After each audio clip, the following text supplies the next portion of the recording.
Politika merret vetëm me prokurorinë e posaçme se sulmet nga ajo i pret dhe mbi të gjitha është e qartë që tërë sistemi tjetër ka dështuar dhe nuk mundet ta pranojë politika këtë gjë.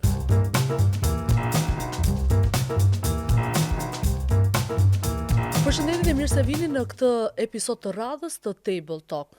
Kur flasim për reformën në drejtësi dhe në fakt për reformën, është një fjalë të cilën e kemi përdorur kaq shumë në këto afro 4 dekadash, por ndërkohë kur flasim për reformën në drejtësi specifikisht, kujtojmë gjithë kalvarin e këtyre 10 viteve.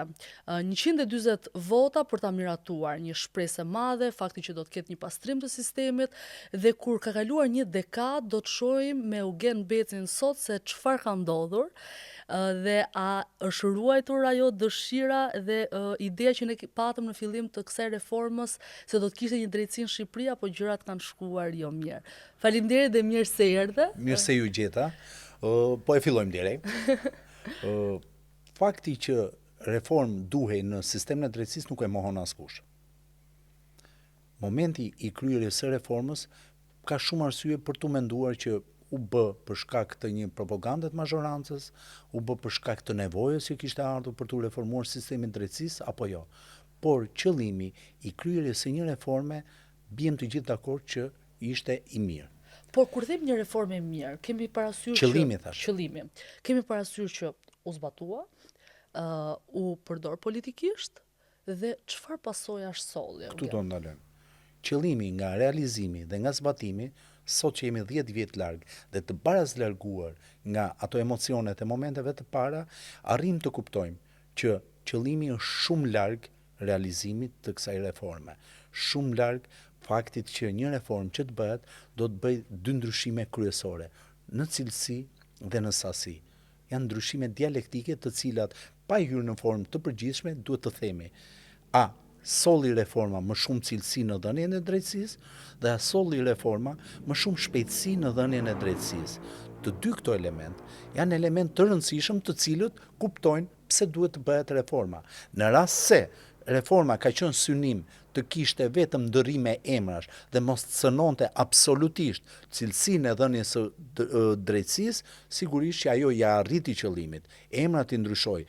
Por për popullin sot që flasim ka cilësi më të dobët dhe ka drejtësi me cilësi më të dobët, ka dhe një drejtësi që jepet jo më për 2 vjet, po për 10 vjet e sipër. Këto janë rezultatet e dukshme, rezultate të cilat nuk mund t'i mohoj dot më askush, sepse politika ndërhyri dhe e konstatoi që ishte diçka shumë e mirë se mënyra se si unë mund të kap sistemin e drejtësisë nëpërmjet reformës. Nuk u dëgjua as Këshilli i Venecias, nuk u dëgjuan as ekspertët e mirëfillt, jo ekspertët e lartë, të cilët pasi bën reformën morën postet e tyre dhe u rregulluan, por as ekspertët e pavarur të cilët thanë, në këtë formë që po bëni reformën, sigurisht do e fusni sistemin në kolaps. Unë e kam thënë vite më parë, sistemi tashmë ka hyrë në kolaps dhe do mbas edhe një dekadë apo më shumë të rikthehet atje ku ishim keq. Kjo që ju thoni janë 2 konstatime që ne kemi hasur mos shumti në këto 10 vite. Është fakt tashmë që spastrimi në teori, pra po themi ndodhi, por ndërkohë kemi gjykata dhe prokurori të cilat kanë mbetur bosh.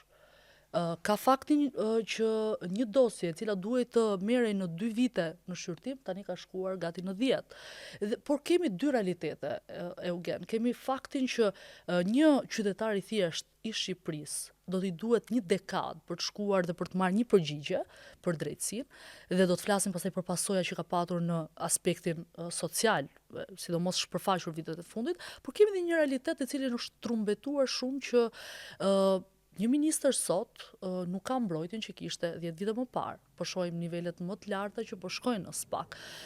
Si e ka impaktuar, po them, në praktik qytetarin, por dhe në këtë propagandën se diçka e re që nisi, si që ishte reforma në drejtësi, erdhi në këto momente në këto 10 vite. Shikoj, gjithçka nuk mund ta mohosh. Dhe fakti që në këto 10 vite është prodhuar një rezultat i mirë është vetëm prokuroria e posaçme dhe gjykata e posaçme. Është prodhuar ideja e fundit të pandëshkueshmërisë. Dhe kjo tashmë është bërë një realitet. Ajo që ju thoni, zyrtarët e lartë janë më të paprekshëm sot sigurisht janë të paprekshëm, janë të prekshëm nga sistemi i drejtësisë, nuk janë më të paprekshëm. Për këtë arsye, ky është i vetmi rezultat që erdhi me shumë sforco, erdhi me një dëshirë të madhe të propagandës së mazhorancës, duke e sfumuar pasojën e reformës në përgjithësi dhe duke e fokusuar vetëm ke sistemi i prokurorisë posaçme dhe i gjykatës posaçme, që do të thotë u morën i dha një pritshmëri të jashtëzakonshme reformës në përgjithësi dhe identifikuan reformën vetëm me krijimin e strukturave të posaçme. Po, a duhet themi sot që ka një sukses? Po, suksesi vetëm është që prokuroria e posaçme dhe gjykata e posaçme i dha fund pandëshkueshmërisë. A kemi më shumë drejtësi sot? Jo, këtë nuk e themi dot.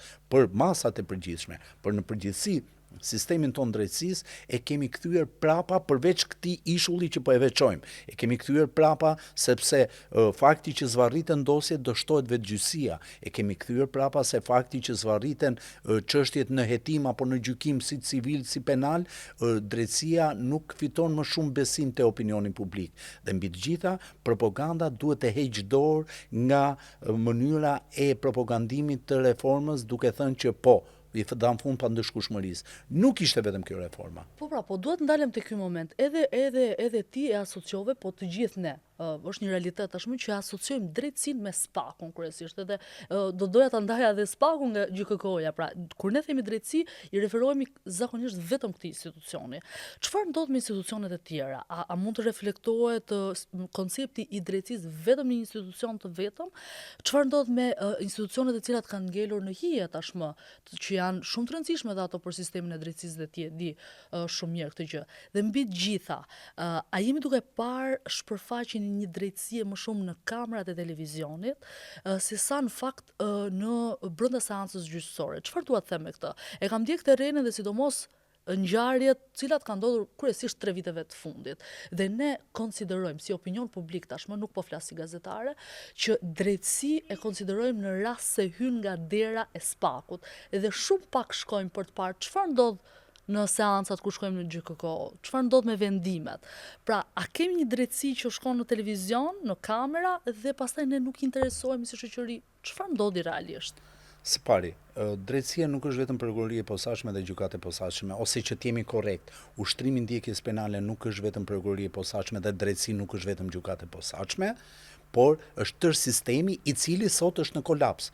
Por unë e veçova qëllimisht. Propaganda ishte e tillë sa duke fshehur suksesin dhe dështimin e reformës në tërë sistemin, u morën vetëm me atë pjesë, që ishte prokuroria e posaçme dhe gjykata e posaçme. A kishte rezultate prokuroria e posaçme dhe gjykata e posaçme? Sigurisht që ka rezultate. Ka rezultate te ajo që unë e theksoj, fundi pandëshkueshmërisë. A kemi drejtësi, sepse do jemi larg konceptit. Pandëshkueshmëri me drejtësi janë shumë larg. Dhe për atë që ju thoni, a kemi drejtësi kamerash, shpesh herë në profesionistët përdoret drejtësia popullore. Drejtësia popullore është shumë e rrezikshme. Drejtësia popullore, në rast se përpunohet nëpërmjet atyre që ju thoni propagandimit në kamerat e televizioneve, propagandimit në tërë mass media për të thënë që shiko, po merret i pandehur filani, po nuk e dim se si do e ketë fatin më tej, drejtësia do vendos apo jo, e çon drejtësinë dhe sistemin atë që është shumë e rrezikshme. Nuk mundet që një gjyqtar, një prokuror, i çfarëdo lloj niveli qoftë, si i jurisdiksionit përgjithshëm, si i prokurorisë posaçme, të ndikohet nga opinioni publik. Prandaj, ato kamera dhe ato projektor që janë vendosur vetëm në gardhin e prokurorisë posaçme, vetëm një dëm bëjnë. Krijojnë idenë e mbajtjes në këmbë të frymës së drejtësisë popullore, dhe kjo është e gabuar. Nuk mundet profesionisti të jap drejtësi me që opinioni publik anon këtej apo anon andej. Profesionisti jep drejtësi vetëm në 2 shtylla, në objektivitet dhe pa anësi. Kjo është teori. Kjo është teoria që duhet të ndodhi. Tani dua të të pyes se ti ke qenë atë bank, po themi për vite. Edhe përpara se ti jesh prokuror, përpara se ti jesh avokat, përpara se ti jesh gjyqtar, bim dakord që je një njeri. Dhe dua të di këtë raportin, dhe do të ndalem pastaj raportin politik, media, drejtësi apo institucionet të veçanta të saj. Sa e impaktojnë një prokuror apo një gjykatës? Kemi parë vitet e fundit prokurorë të cilët mesazhet që vijnë nga politikanët të cilët janë në jetim janë të frikshme, Po. pra i lexojmë, janë sulme që nuk përfshin vetëm atë vet, por familjare, kështu me radhë. Pa i futur pjesës që ne nuk e njohim dhe nuk e dim, pra shohim vetëm zoti Dumani kur ka reflektuar në 2-3 momente që ka patur dhe sulme të cilat ne nuk i dim ndaj prokurorëve e familjarëve të tyre. Sa kur ulesh në atë bank ndikon kjo gjë, sepse përpara se ti jesh prokuror, përpara se të bëjmë këtë teorinë, është e vërtet, ajo secili ndikon. prej atyre. Ndikon në mënyrë absolute në psikozën e çdo punonjësi të drejtësisë. Ndikon në mënyrë absolute dhe ushtron një trysni qoftë dhe objektive ndaj gjyqtarit, ndaj prokurorit. Më e dukshme, kjo trysni e opinionit publik, për mirë apo për keq, se drejtësia shpeshherë ju dhe thoni është teorike, po më mirë ta themi drejtësi e turmës nuk është drejtësi, sesa drejtësi popullore, dhe gjyqtari, prokurori, sigurisht që është njeri, si thoni ju, del në rrugë, jemi në një vend të vogël ku gjithçka e di gjithkush dhe për këtë arsye është trysnia shumë e madhe. Fatmirësisht, unë konstatoj që në prokurorinë e posaçme dhe në gjykatën e posaçme, me gjithë tejkalimet skandaloze të sulmeve që ka bërë politika ndaj tyre, ata kanë fituar një lloj imuniteti. Mbase për shkak të përvojës, mbase për shkak të traditës, duke u kthyer tash te prokuroria për krime të rënda, të cilën neve u bëm imun ndaj këtyre sulmeve. Por është i vërtet konstatimi juaj, të kthehemi në realitet, që në prokuroritë e jurisdiksionit përgjithshëm, që janë prokuroritë e rretheve, në përgjithësi, trysnia e opinionit publik është e jashtëzakonshme sa shpeshherë e deformon drejtësinë, e deformon dhe objektivitetin e dhënies së vendimeve nga prokurorët dhe gjyqtarët. Çfarë do të thotë? Në rast se shikon prokurori i një rrethi që një fenomen është bërë shqetësues për opinionin publik, ka apo nuk ka vepër penale, ai e fut personin në burg që të jetë në rregull me opinionin publik. Dhe kjo është skandaloze. Kjo është padrejtësi në emër të drejtësisë. Kjo është skandaloze dhe është shumë e rrezikshme. Nuk mundet ti të hecësh me frymën e opinionit publik dhe nuk mundet ti të ndjekësh të jem në rregull me mediat që mos më sulmojnë dhe të marrësh në qafë jetën e një personi, të fusësh një person në burg apo të dënosh një person pa prova. Dhe shpeshherë po shohim që këto fenomene po ndodhin këtu sidomos në prokuroritë e jurisdiksionit përgjithshëm. Krijohet një zhurmë e madhe, ndodh një fenomen i madh që, ku diun, ç'to them, një ngjarje e cila pompohet shumë nga media, atëherë prokurori, megjithëse di shumë mirë që nuk ka asnjë element të caktimit të një mase sigurimi të arrestit në burg, e fut personin në burg që thjesht media mos ta sulmojnë prokurorin dhe mos thotë që pse se futën në burg se populli mendon kështu. Dhe shkojmë në një fjali pastaj që një fakt i ditur botërisht nuk ka nevojë për hetim. Kjo është barsalet, nuk është teori. Fakti i ditur botërisht sigurisht që ka nevojë për hetim në sistemin dhe në shtetin e së drejtës. Dua të pyes edhe të ndalem edhe një moment te ky trinomi, po themi, politik, media, drejtësi, i cili vitet e fundit, po themi, të paktën 5 vitet e fundit ka qenë kryefjale çdo media, diskutimi, edhe tryeze kudo ku jemi, edhe si qytetar të thjesht. Si e shikon? Si një aleancë, po themi, interesash, ku secila palë luan kartat e saj, apo një formë ndikimi, siç ti e the, në raste të caktuara përfshirje, pra bërje, ne shohim gjyqtar dhe prokuror të cilët janë pjesë e sulmeve mediatike, politike, po edhe anësia ata s'ka diskutime që institucionet e drejtësisë përdorin ndonjëherë gazetarët apo mediat. Si e ke parë këtë? Shiko, ky trinomi është i çuditshëm, por unë shoh që ka triumfuar politika në këtë trinom. Politika e ka tërhequr pas vetes vagonin e të keqes. Dhe që kuptoj me këtë? Fakti që politika synon ta fusi në një debat shterp drejtësinë me median, e ka realizuar qëllimin e saj. Dhe ç'do thotë kjo? Politika her pas here fut stërkëmshat e saj dhe merret vetëm me atë drejtimin që ajo ka interes. Pse merret politika vetëm me prokurorinë e posaçme, se po aty kthehemi. Politika merret vetëm me prokurorinë e posaçme se sulmet nga ajo i pret dhe mbi të gjitha është e qartë që tërë sistemi tjetër ka dështuar dhe nuk mundet ta pranojë politika këtë gjë. Thot këtu kam suksesin o thot. Harrohet se çka ka ande. Sulmo që mos të sulmojnë. Sulmojnë që mos të sulmojnë edhe mbulo tërë zullumin e sistemit tjetër duke u marrë vetëm me këtë pjesë të sistemit. Dhe çfarë ndodh? Politika ka tejkaluar çdo mas. ka tejkaluar çdo mas në sulmet e saj. Dhe shifet që dy pushtetet e tjera, po themi dhe gjyqësori dhe ai mediave, përgjithsisht është tulatur përballë kësaj loje. Ka njerëz që kur shohin që politika sulmon prokurorinë e posaçme, po themi, opozita sulmon prokurorinë e posaçme. Majoranca thotë ç'është kjo, është gabim që ndodh diçka e tillë, pra, nuk duhet të tejkalojë, kthehet në retorik të poshtër politike, do ta them me plot gojën. Por në momentin që sulmohet majoranca, po themi në thonjza, nga prokuroria e posaçme, majoranca e lëshon bataren e sulmeve ndaj prokurorisë posaçme dhe nuk ja përton fare. Dhe çfarë ndodh?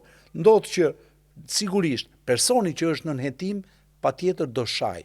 Puna është se sa imun është drejtësia dhe sa imune është media për të kuptuar objektivisht këto sharje janë tejkalime dhe fyerje apo janë një kritik e cila duhet vë në kuadër të drejtësisë.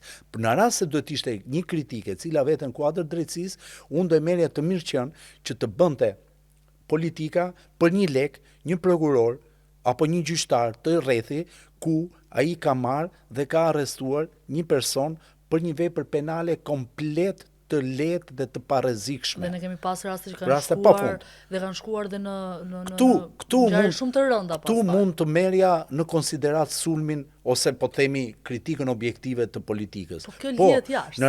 Këtë nuk ndorhyn asnjëri. Këtu thot pse ish kryeministri po dënohet, pse kryeministri apo zëvendës kryeministri po hetohet dhe nuk merret askush nga fshatari në zgëqjen e fundit të Shqipërisë, i cili arrestohet për gjys grami drogë që mund të jetë përdorues, jo se nuk duhet luftuar ai fenomen, por jo me arrestin në burg. Dhe nuk merret asnjë organ i sistemit drejtësisë që kontrollon dhe të thot pse ka hyrë filan person në burg pa të drejtë, pa patur të tërë kriteret dhe kushtet që përcakton Kodi i Procedurës Penale. Unë e kam thënë, drejtësia në përgjithësi do futet në shinat e duhura në momentin kur të shkarkohet një prokuror apo një gjyqtar pse ka futur në burg dikë pa të drejtë. Se deri më sot prokurori dhe gjyqtari shkarkohet pse nuk e ka futur në burg dikë. Në momentin që një prokuror dhe gjyqtar do shkarkohet nga burgu, nga puna, pse ka futur një person në burg në mënyrë të padrejtë, atëherë unë mendoj që kemi vajtur në rrugën e dur për të përmirësuar diçka. Sepse të kthehemi te pjesa e parë, ai vettingu, përveç pasojave të tjera në personel, solli dhe një pasojë tjetër. Solli në megjilis të mediave dhe të opinionit publik çdo element të jetës private të prokurorëve dhe gjyqtarëve dhe janë njëkohësisht të dëmtuar si ish prokurorët që u hoqën dhe prokurorët që janë sot në punë. Sepse dhe gjyqtarët e njëjta gjë, se çfarë ndodhi? Sistemi i vettingut, duke mos marrë në konsiderat asnjë nga elementët pavarësisht të interesit përgjithshëm, bëri një gjyq publik i cili ka mbetur në internet. Dhe gjithkush, çdo gjyqtar dhe prokuror që është në punë sot, në rast se cënon një interes të dikujt, ai dikushi nuk e pret mirë objektivisht sulmin që i bëhet, hyn në internet dhe kontrollon kë ka kushuri gjyqtari dhe prokurori, kë lokal ka patur, kë shtëpi ka patur, si ka fituar të ardhurat dhe fillojnë sulmet nga më të ndryshmet. Dhe këtu e bën vulnerabël sistemin për sa i përket personelit. Dhe e fundit fare, tërë bota nuk e ka pranuar këtë model të vettingut të Shqipërisë dhe rajoni vetëm, me dhe arsyen shumë më të thjeshtë. Nuk kemi luksin të kemi personel për të hequr kaq shumë dhe për të zvendësuar shpejt. Dua të ndalem një minutë në këtë pikë, sepse ajo që po vëre është fakti që në emër të drejtësisë, pra dhe vetë prokurorët apo gjykatësit e rinj, ata që janë futur pjesë e sistemit, sa do i duhet për të shkuar në nivelet, për shembull, për shkak të gjithë ndrimeve që kanë ardhur në blok të këtyre, po themi, prokurorëve apo gjyqtarëve, po dush ndalemi te SPAku, po kemi rastin e gjykatës kushtetuese, ikin dhe lën vende të bosh dhe do duhet pastaj të vinë një grup tjetër, të cilët janë të rinj. Sa e vështirë do të jetë që këta të adaptohen, pastaj të janë të rinj, sepse sa janë futur një pjesë, ikën të gjithë në blok dhe shkaktuan gjithë të zallamahin, po themi. Dhe a është frika vetë e personave që janë pjesë e drejtësisë dhe nga vetë këto struktura. Ne dim që për shembull SPAK mund të hetoj prokuror dhe brenda sistemeve të drejtësisë. Si e ka bërë, po themi, ky element gjithë panoramën e drejtësisë? Shko, e para prokuroria e posaçme dhe gjykata e posaçme është mbahet dhe shpresojmë të mbahet deri në fund me prokurorët e gjyqtarët më me përvojë. Por që të ndërtosh dhe të krijosh profilin e një prokurori dhe një gjyqtari të aftë, të përgatitur dhe cilësor, duen minimalisht 10 vjet. Dhe mos harrojmë, ne shkelmuam në mënyrën më të pamëshirshme të gjitha eksperiencat që kishin krijuar prokurorët dhe gjyqtarët, por për to u deshën 20 vjet. U desh një investim shumë i madh, jo vetëm nga shteti shqiptar, por nga BE-ja, nga Shtetet e Bashkuara të Amerikës, të cilat morën dhe trajnuan vit pas viti prokurorët dhe gjyqtarët dhe i sollën në nivelin që nga ana profesionale ishin lartë, sepse kishin përvojën, kishin përgatitjen, kishin dhe trajnimin e duhur. Ti të shkosh në ato nivelet e para reformës, do duen minimalisht dhe 10 vjet të tjera që të përgatisësh një prokuror, ai të ketë përvojën e duhur, të ketë trajnimin e duhur, të ketë dhe mundësinë për të shpërfaqur cilësitë e veta profesionale. Të gjitha këto krijojnë një pasiguri të madhe juridike për sa i përket mënyrës se si një prokuror sot aktual dhe një gjyqtar aktual e shet të ardhmen e tij. Pyetja që lind është, në rast se kjo reformë na dështoj, bëhem bashkë 140 votat dhe 2 puthjet. Dhe na nxjerrin një reformë tjetër. Dhe ky prokurori dhe ky gjyqtari që është sot nuk punon me zell, nuk punon me dëshirë të madhe se thotë. Gjasat janë shumë të afërta. Sepse ajo reformë thotë që u bë një herë mund të përsëritet dhe unë mund të përjashtohem prap. Atëherë pse duhet të futem unë në një konflikt kaq të madh? E kupton sa njerëzore është dhe pasiguria në sistemin e drejtësisë, dhe duke qenë dhe pasiguria kaq njerëzore në sistemin e drejtësisë, patjetër që ti nuk pret që një prokuror të jetë trim dhe të jetë një gjyqtar trim dhe të vendos në kundërshtim me rrymën për sa i përket, ku diun, po themi shpërndarësve të drogës, sepse çohen 5 shoqata, bëjnë zhurmë në media dhe thon droga u bënami, droga u bënami, ai merr një spaçator që ka gjys grami drogë edhe e fut në burg dhe e dënon 7 vjet. Por kjo tregon mungesë profesionalizmi dhe tregon një përplasje të fortë sociale, një përplasje të fortë sociale që e shikon shtetin si armik tashmë, nuk e sheh më si aleat organin tënd ligjzbatues. Dhe jo vetëm shtetin, dhe dua të ndalem te kjo pjesë sepse e kam shumë të rëndësishme. Realiteti që zbuluam nga ngjarja e rëndë që ndodhi me vrasjen e gjyqtarit në sallën e gjyqit, që unë mendoj që aty kuptohet se shoqëria shqiptare ka rënë dhe secili prej nesh ka rënë një pranim të gjithçkaje ndodh në vendin tonë. Në çdo vend të botës do duhet kishte një reagim të jashtëzakonshëm, është një rënje e shtetit. Ndërkohë çfarë pam ne nga kjo ngjarje?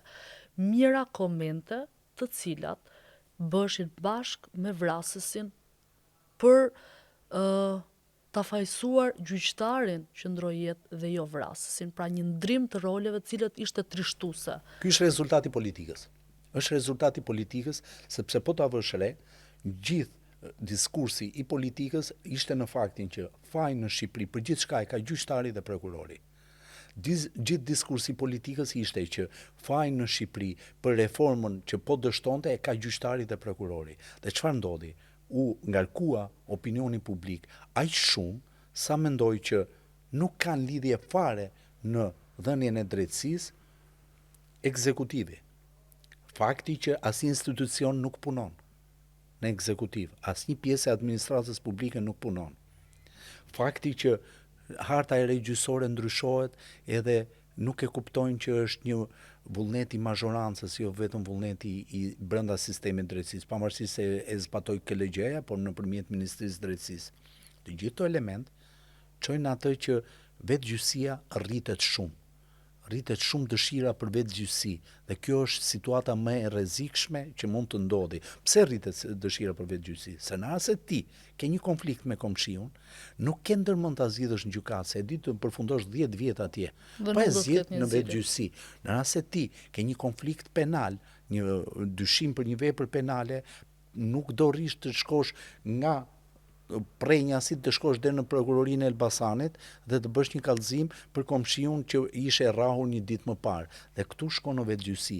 Të gjithë këto elementë që të çojnë në vetëgjyqësi pastaj e ngarkojnë sistemin me një urrëtie që për mendimin tim është e padrejtë, sepse zvarritjet nuk i ka fajin gjyqtari që është aty. Zvarritjet i ka fajin reforma që u bë gabuar, zvarritet e kafajin këlegjeja për mënyrën se si administron hartën e regjysore, dhe zvarritet e kafajin fakti që sistemi i pushtetit ekzekutiv nuk e ka ndihmuar fare këtë reformë.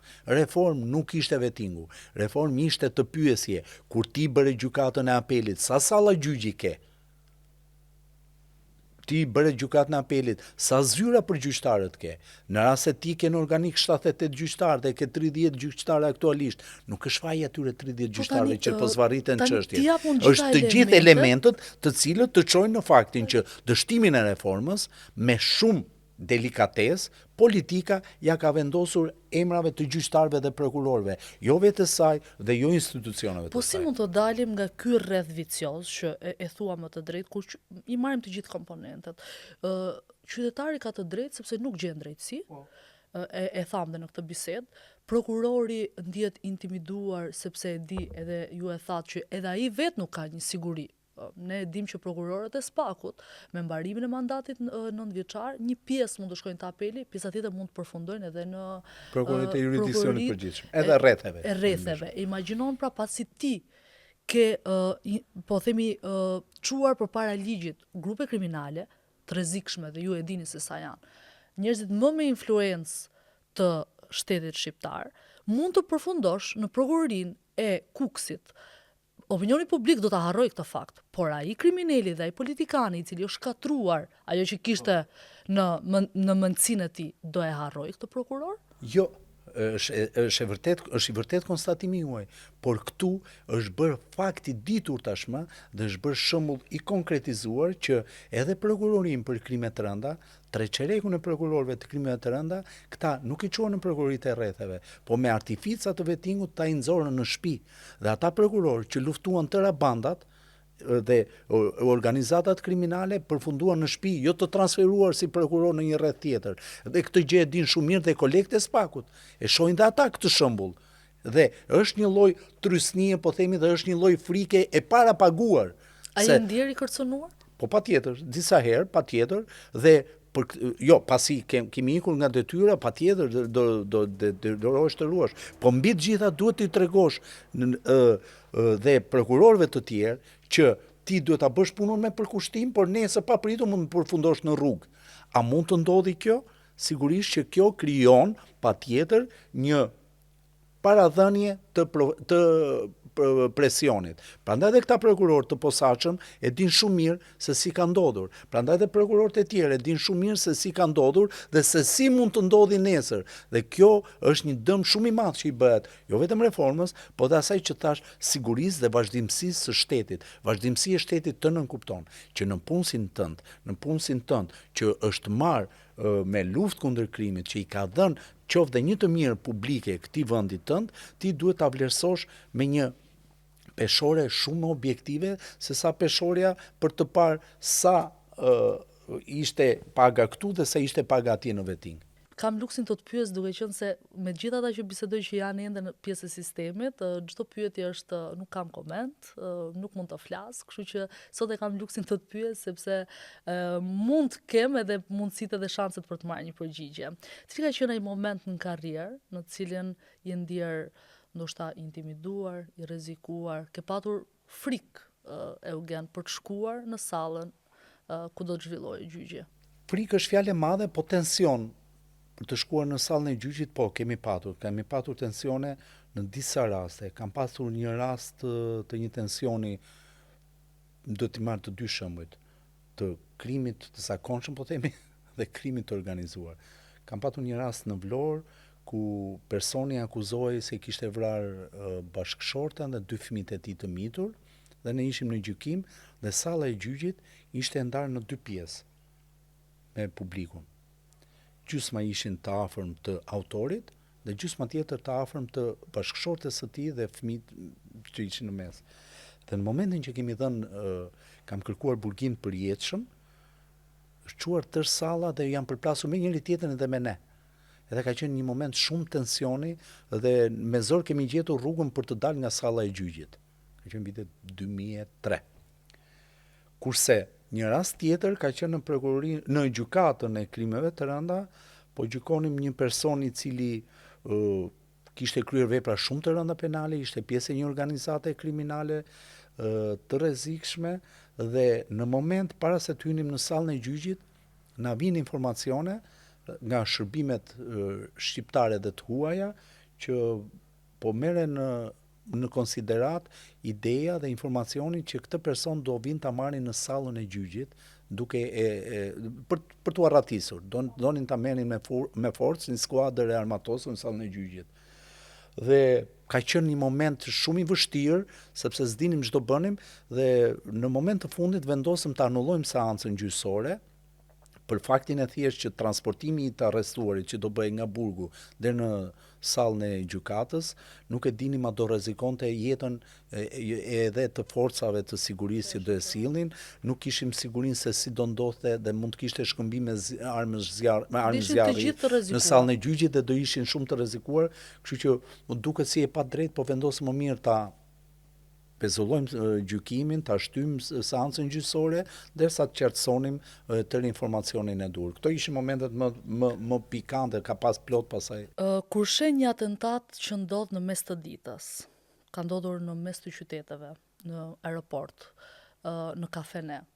Tani jo si prokuror, sepse nëse do ishe si prokuror aty do shkosh dhe do shohësh ngjarjen, po si një prind dhe si një qytetar i këtij vendi. A ka humbur besimi në çdo instancë të këtij shteti? Jo vetëm që ka humbur besimi në çdo instancë të këtij shteti, por po ta shohësh ftohtë si qytetar arrin të kuptosh që çdo hallk e këtij shteti ka dështuar të funksionojë. Ti shkon në kafe, vritesh. Shkon në sallë të gjyqit, vritesh. Shkon në aeroport për të ikur emigrant, për të ikur këtij vendi, mund të vritesh dhe atje. Deri në momentin e fundit, ky vend të ofron pasiguri.